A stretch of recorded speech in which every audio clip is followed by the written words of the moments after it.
Էս մեր աստղաշենն է։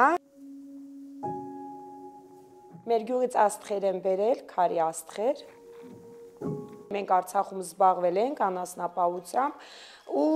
100-ից ավելի խոշոր եղջերավոր ենք ունեցել ու նորից որոշել ենք, որ ստեղ ոտիկ կաղնելու համար նորից առնենք։ Սովորել եմ նաև մատնահարդարում, իմ հաճախորդների տանն եմ ընդունում։ Երբեք չեմ պատկերացրել էլի, որ կարանամ ինչ-որ մատնահարդարումով զբաղվեմ։ Ճիշտ է, դժվարությունների առաջ ենք կաղնում, բայց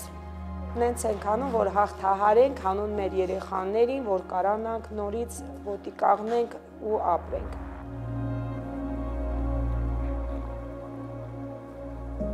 Քանի որ Ճամբարակ համայնքը շատ ցուրտ տեղ է, այս տարի մտածում ենք ոնց պիտի տաքանայինք, մեր վրա զանգեցին, մարդ կարիքի մեջ կազմակերպությունից է, ուզում ենք ձեզ վառելափայտով օգնել։ Ուրախությանս չափ ու սահման չկար, իմ ամենամեծ երազանքս այնա վեր